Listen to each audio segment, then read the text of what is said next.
Jadi begitu sampai kepada satu bacaan, laqad kunta fi ghaflatin min hadha fakashafna anka ghita'aka wa basaruka al-yawma hadid. Perhatikan irisan di sini karunia Tuhan bersamaan dengan harapan seseorang.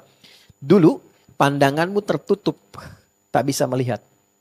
Sekarang mulai hari ini aku buka penyingkap itu sehingga engkau bisa menatap tajam kembali. Ini sebetulnya ayat ini konteksnya tentang akhirat di hari kiamat yang semua natap semua. Tapi percikan karunianya Allah turunkan ke bumi karena ketaatan kedua orang tua yang nular ke anaknya. Maka saat sampai ke ayat itu tiba-tiba beliau terperanjat bisa melihat kembali. Saking kagetnya lompat dicari Umi, ibunya ketiduran dalam doanya. Ya, setelah selesai sholat, nah ini saya masuk nanti ke babnya, tertidur bermimpilah dengan Nabi Ibrahim bertemu.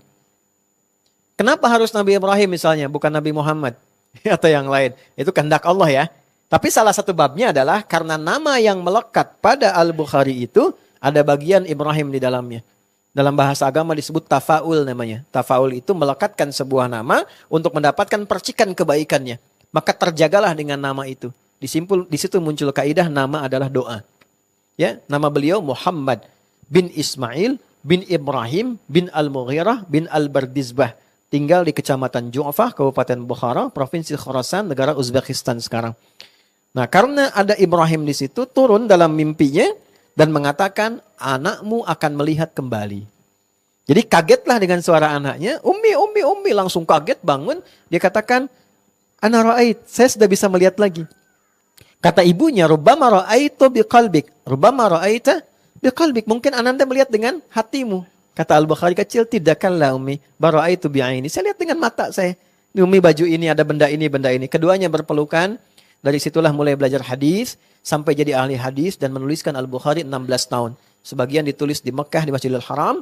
Dan diakhiri di Masjid Nabawi. Dan mengatakan ini hujah bekal pertemuanku dengan Nabi SAW.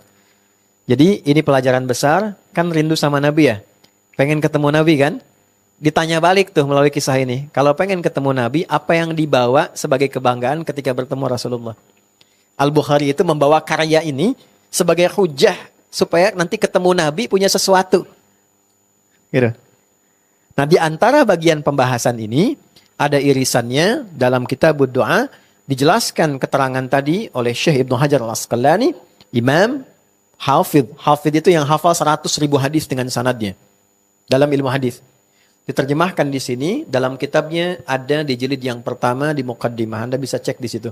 Ya, kurang lebih di halaman 306 kisah yang tadi saya uraikan. Nah, sekarang kita masuk pada intinya. Ini di juz yang ke-11. Juz 11. Halaman 137 sampai 138. Periwayatnya nanti ada sahabat Mu'adz bin Jabal. Sahabat utama. Nanti ada beberapa yang lain juga. Kemudian hadis ini dikutip juga dan ditampilkan nanti oleh Imam At-Tirmidzi. Termasuk Imam Ahmad sebelumnya. Ahmad bin Hanbal, muridnya Imam Syafi'i. Kemudian juga ada Abu Daud. Ada juga Imam An-Nasa'i.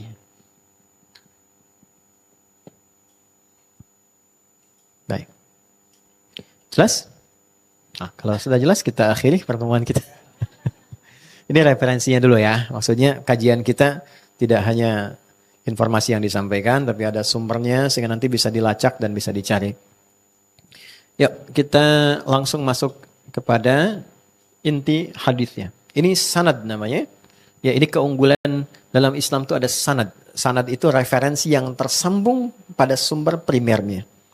Nah, agama kita terjaga dengan itu. Jadi semua orang tidak bisa mengarang. Ini yang memproteksi, menjaga supaya ajaran agama itu tetap orisinil.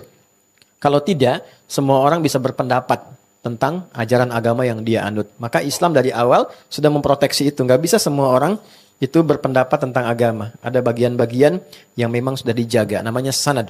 Babnya ada di Sahih Muslim jilid yang pertama. Kalimatnya laulal isnadu laqala man syaa ma syaa. Kalaulah tidak ada sanad, semua orang nanti bisa berpendapat sesuai dengan seleranya.